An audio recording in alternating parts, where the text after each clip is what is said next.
You're in a conversation, and you catch yourself monitoring your tone, analyzing your motives, checking whether you sound authentic.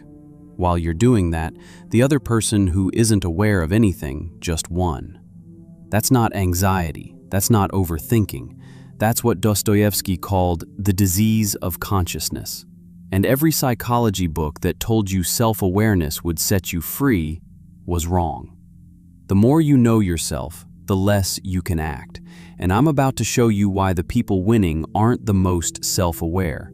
They're the ones who stopped searching within. You've read the books. You've done the therapy. You've journaled about your patterns. You can name your attachment style, point out your triggers, explain exactly why you self-sabotage. You know yourself better than most people will ever know themselves. And yet here you are, still stuck in the same loops, still making the same mistakes, still watching yourself fail in real time while knowing exactly why it's happening. What did all that awareness get you? They told you self-awareness was the answer. Know yourself and you'll be free. Understand your wounds and you'll heal them. See your patterns and you'll break them. The entire self-help world sold you this promise. Therapists built careers on it. Gurus made millions teaching it. And you believed it because it made sense. Of course, knowing yourself would help. How could understanding be bad? But notice what happens in your body right before you speak in a group. There's that moment where you have something to say, and then your mind kicks in. You start watching yourself. Is this the right thing to say? What will they think? Why do I want to say this? Am I trying to impress them? Is that my ego talking? And while you're running this analysis, someone else speaks. Someone who didn't think at all. Someone who just opened their mouth and let words come out.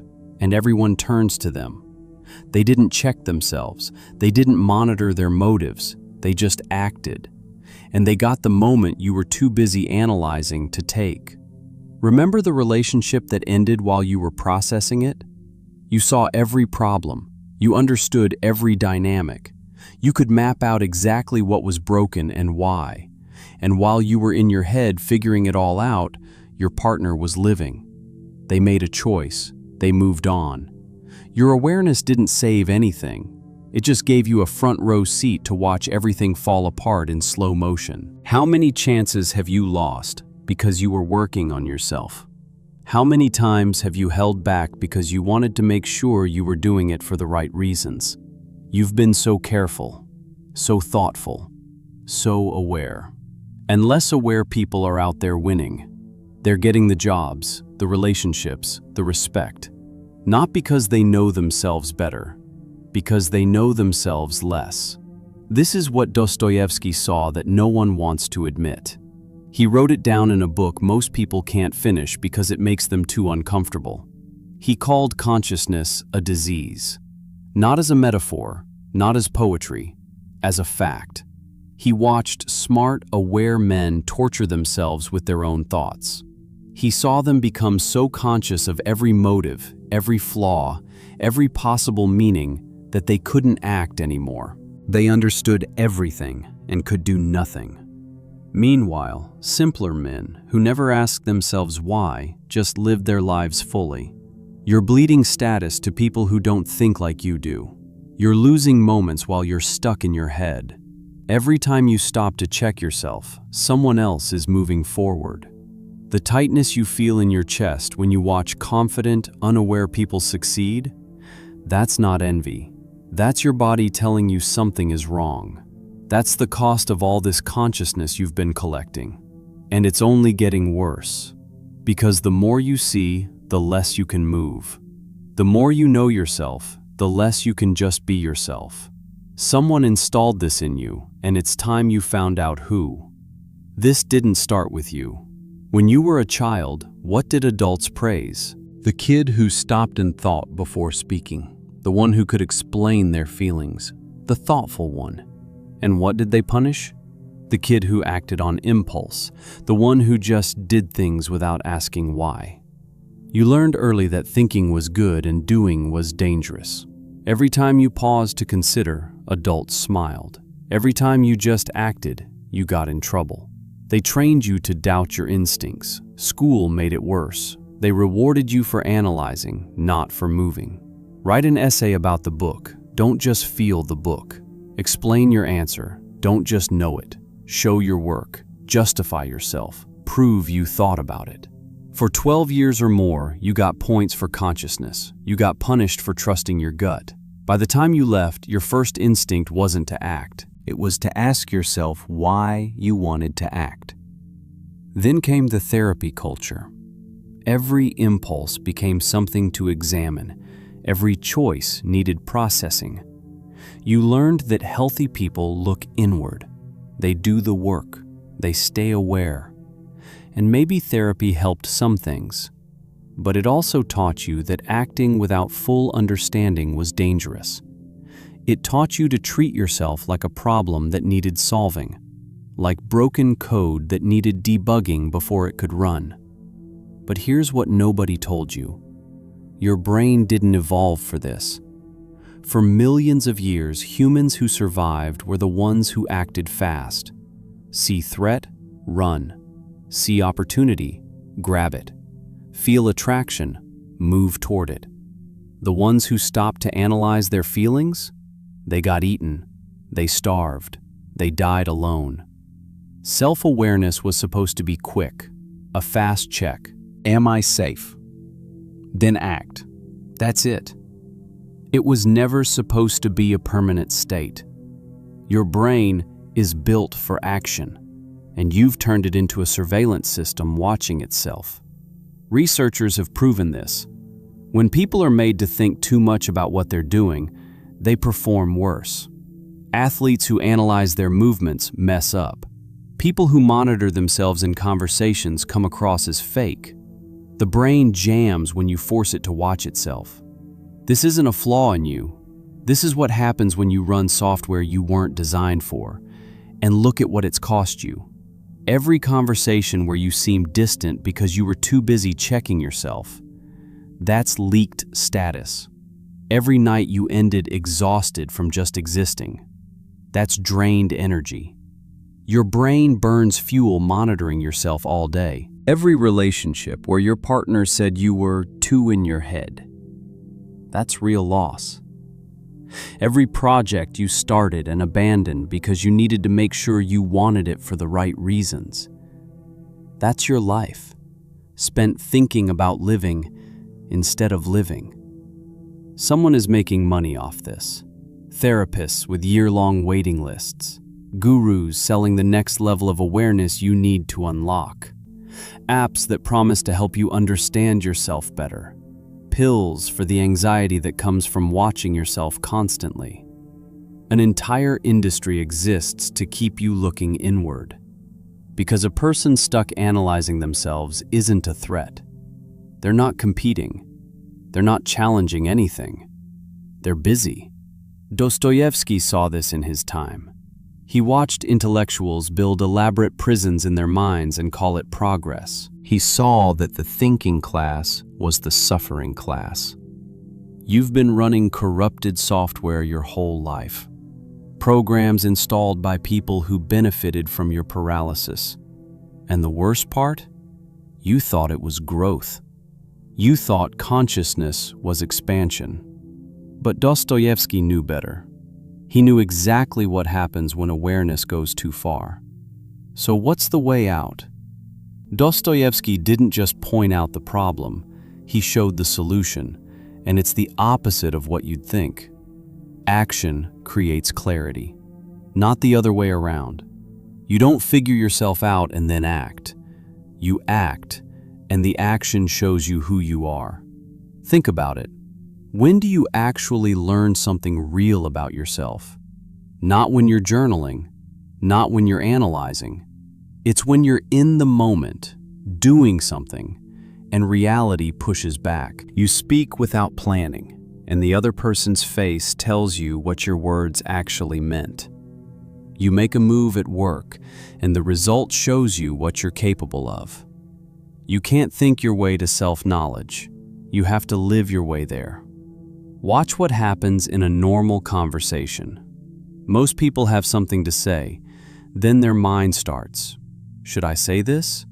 What if it sounds stupid? What's my real reason for wanting to say it? Am I trying to look smart? And while they're running this check, the moment passes. Someone else speaks. The conversation moves on. They stayed safe, but they disappeared. Now imagine a different approach. You feel the impulse to speak. You speak. You watch what happens. Maybe it lands well. Maybe it doesn't. But you're real. You're present. You're in the game. And here's what nobody tells you. Other people trust that more. They'd rather deal with someone raw and real than someone perfectly managed. Or think about a career choice. The normal path is to sit with it, process it, make sure you understand all your motives. Are you running towards something or away from something? What does this say about you? What if you're making a mistake? So you wait, you think.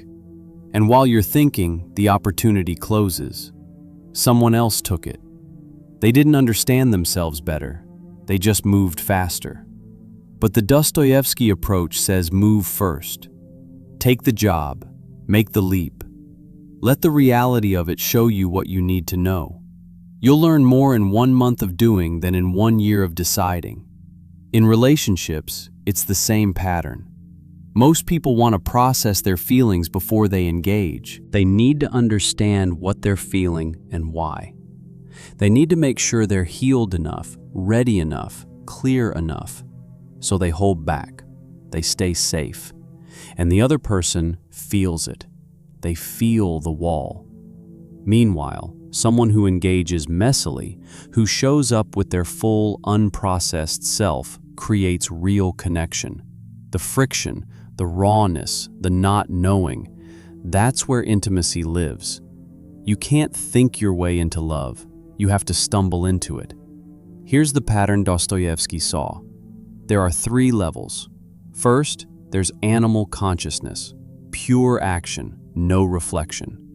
A dog doesn't wonder why it's hungry, it just eats. That's authentic, but limited. You can't build a complex life on instinct alone. Then there's diseased consciousness. That's where you are now. That's where most aware people are trapped. You see everything, understand everything, and can't do anything. You're paralyzed by your own mind. But there's a third level, integrated consciousness. You act first, you reflect after. You use awareness as a tool that serves action, not as a prison that prevents it. Watch how this plays out at each level of life. Personally, you become more authentic when you stop checking whether you seem authentic. The act of monitoring kills the thing you're monitoring for. Interpersonally, people trust you more when you stop wondering if you seem trustworthy. They feel the difference between someone performing and someone being. Socially, look around. Who has influence? Not the most self-aware people. It's the people who move decisively, while everyone else is still thinking. And existentially, here's the truth that hurts. Life happens to people in motion. Consciousness happens to people standing still. Dostoevsky wrote a whole book about this, Notes from Underground. The main character is the most self-aware man in literature. He knows exactly why he's bitter. He understands his spite. He can trace every petty feeling to its source, and none of that knowledge helps him. He's still miserable. He's still alone. He's still powerless. His awareness is his torture. Compare that to Raskolnikov in Crime and Punishment. Raskolnikov commits murder. Terrible choice. But here's what's interesting. He doesn't grow through thinking about it. He grows through living with the consequences, through suffering, through action and reaction. The novel's whole point is that you can't think your way to wisdom. You have to live your way there, even through terrible mistakes. This pattern shows up everywhere in history. Societies that think too much become weak. They build complex philosophies about why they can't act. They analyze themselves into paralysis. Meanwhile, less sophisticated groups simply move. They take what the thinkers are too aware to defend. The West right now is the most self-aware culture in human history, and it can't protect its own interests because every action gets analyzed to death. Every move gets questioned. Every instinct gets examined for hidden bias. While you're doing that, someone else is acting and winning. But here's where it gets dangerous. You can't just swing to the opposite extreme. Some people hear this and think it means act without thinking at all. Be reckless, ignore consequences, use Dostoevsky as an excuse to avoid responsibility. That's not what this is. That's just a different kind of escape. Raskolnikov's mistake wasn't that he acted. His mistake was that he acted without conscience. There's a difference between acting before you overanalyze and acting like consequences don't exist. One is power. The other is just destruction wearing a philosophy costume. What you need to become is someone who trusts their instincts enough to move before understanding everything. That's a different type of person than you are right now. You can't just change your behavior. You have to change what you believe about yourself. 3 things have to shift inside you. First, you need to see self-awareness differently. It's not the goal. It's a tool you check after you act, like looking in the mirror after you get dressed, not before. Second, you have to rebuild trust in your gut. Your instincts know things your thinking will never catch. They process faster. They read situations your conscious mind is too slow to see. And third, you have to get comfortable with the feeling of acting before you're ready. That discomfort isn't a warning. It's the price of being alive. Here's what you're going to do. For the next 7 days, watch for the moment. You'll know it when it comes. It's that instant where you're about to analyze, about to check yourself, about to process before you act. In a conversation, before you perfect what you're going to say. In a decision, before you've eliminated all doubt. In any moment where your instinct says, move, and your mind says, wait. When you catch that moment, act first. Speak before the words are polished. Decide before the reasons are clear. Move before you understand exactly why. And then, only after you've acted, notice what happened.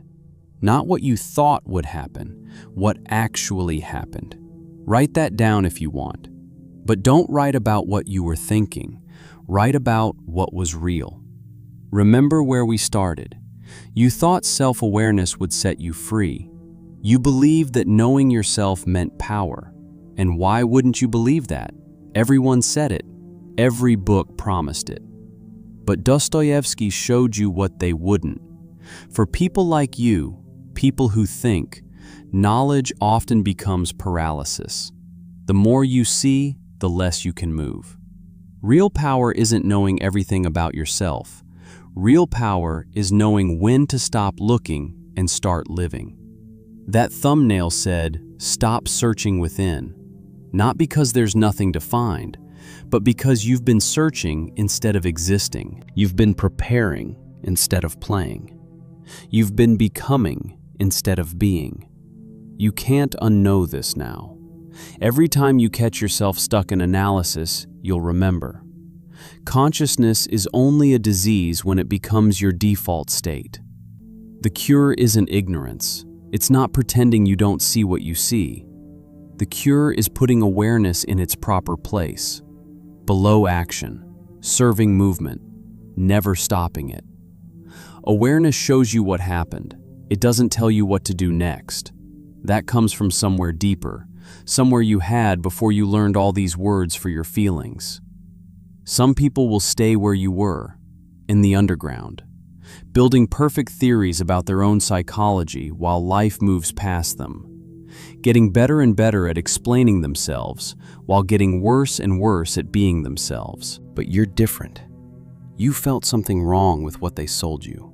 That's why you're here. That's why this bothered you enough to watch this far. People who see what Dostoevsky saw don't wait for permission. They don't need me to tell them what to do. You'll know if you really understood this by watching what you do in the next hour. Not what you think about, not what you plan, what you actually do. The aware will keep analyzing. The awakened will act. You know which one you are.